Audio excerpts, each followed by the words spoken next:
नमस्कार दोस्तों, मैं चंद्रशेखर उगले आपका अपने सीएन इन्वेस्टमेंट यूट्यूब चैनल में स्वागत करता हूं। हम देखेंगे निफ्टी और बैंक निफ्टी का एनालिसिस। सबसे पहले हम देखेंगे एफआईडीआई की पोजीशन। आज एफआई ने सेलिंग की है, वो निग्लिजिबल है 240 करोड़ की। और अपनी एफआईडीआई की बाइंग हुई है 2333 करोड़ की। आज की डेट में अपना एसआईपी बुक है 28,000 करोड़ का। मंथली एसआईपी जो चलती है वो 28,000 करोड़। अब मार्केट आज भी पॉजिटिव रहा है, लेकिन कंफ्यूजन जोन में क्यों? क्योंकि जो गोल्ड यहाँ से जो इंडिकेशन मिला था 9 अक्टूबर के कैंडल का, वो नेगेटिव था, लेकिन आज उसको ब्रेक किया है। मतलब गोल्ड बाइंग दबा के चल रही है।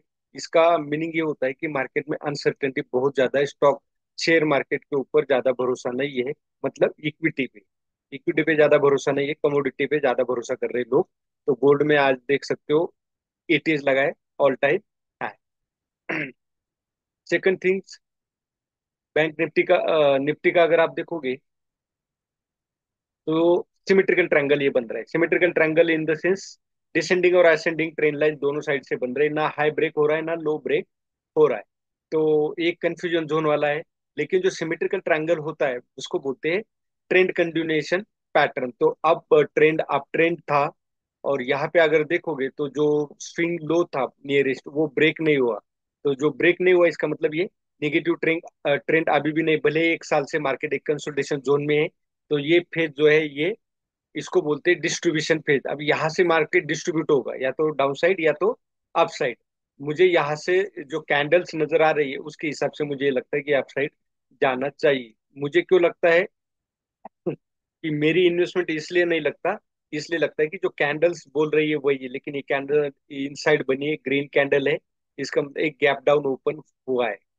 अगर ये लो ब्रेक करता है यहाँ, तो 25,160 का, तो आपको डाउन साइड जाना चाहिए।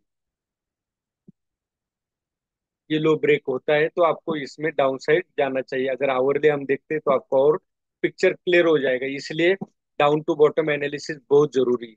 अब यहाँ पे अगर आप देखोगे तो गैप डाउन ओपन हुआ है। तो अब ये जो पैटर्न है, इसको बोलते हैं यम पैटर्न बना हुआ है। यम पैटर्न कैसे? आप लाइन चार्ट लगा दीजिए, यहाँ पे देख सकते हैं ये वाला यम, यहाँ से यम पैटर्न हो सकता है। अब आरएसआई जो है वो डाउन ट्रेंड है।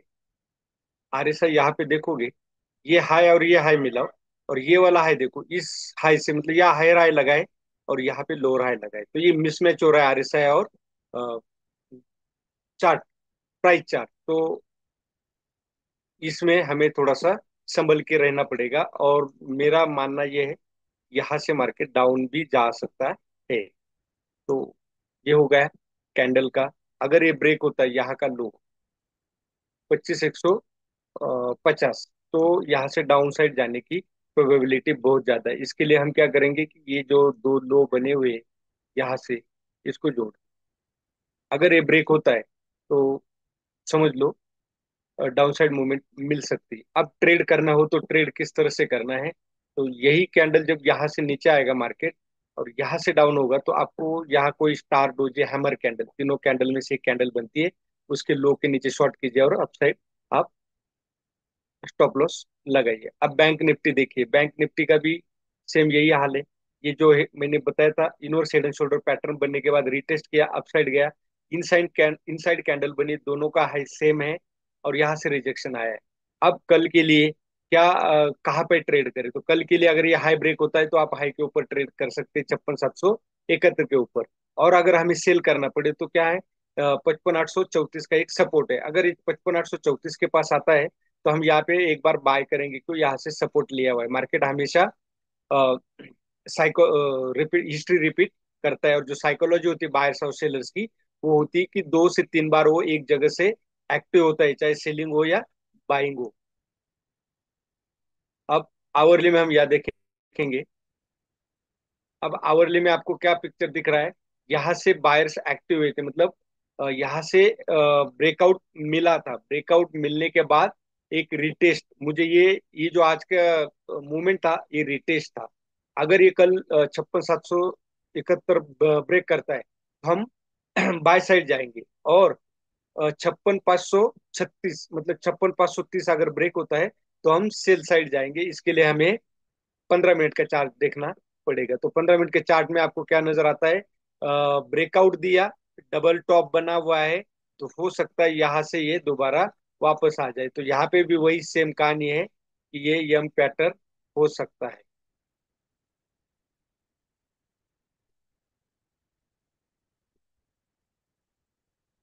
इस तरह से ये यम पैटर्न हो सकता है।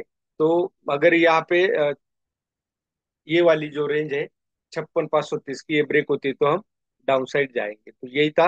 अगर ट्रेड करना पड़े तो 5 मिनट में मैं आपको समझा देता हूँ कि ट्रेड किस तरह से करना था। तो ट्रेड जो था वो आपका बनता था कहाँ पे? इस कैंडल पे, ब्रेकआउट पे। ब्रेकआउट पे क्यों? क्योंकि यहाँ से बार बार रिजेक्शन मिल रहा था, लेकिन उसके बाद ये ब्रेकआउट दिया तो आप इसके ऊपर बाय कर सकते थे। और जो लो था वो लो देख सकते हो, यहाँ पे हायर लो लग चुका था। और इस कैंडल के ऊपर मैं आज अवेलेबल नहीं था, अदरवाइज मैं इस कैंडल के ऊपर बाय करता। क्यों करता? क्योंकि ये डबल बॉटम था, यहाँ पे छोटा सा स्टॉप लॉस होता और आपको यहाँ अच्छा मूवमेंट देखने को मिलता। सेकंड बाय यहाँ पे था क्यों? क्योंकि ये बार बार रजिस्ट कर रहा था और ये छोटा सा यहाँ पे स्टॉप लॉस होता।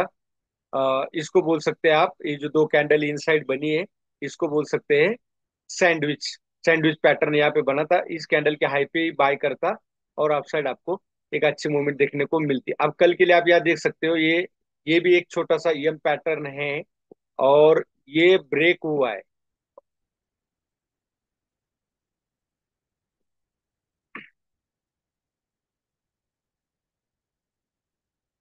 ये ब्रेक हुआ है, ये रिटेस्ट है। यहाँ से नीचे अगर ये ब्रेक करता है सवेरे, तो मैं यहाँ पे ट्रेड करूंगा। ये था आज का निफ्टी बैंक निफ्टी का एनालिसिस। अगर मार्केट को देखा जाए तो सिर्फ मिड कैप आज फ्लैट क्लोजिंग हुआ है, पॉजिटिव फ्लैट। और प्राइवेट और fin service, private bank, fin service और पीएसयू बैंक, ये पॉजिटिव क्लोजिंग दिया है, लेकिन फ्लैट। यही था आज का एनालिसिस। वीडियो अच्छा लगे तो लाइक शेयर और सब्सक्राइब जरूर कीजिए। धन्यवाद। जय हिंद।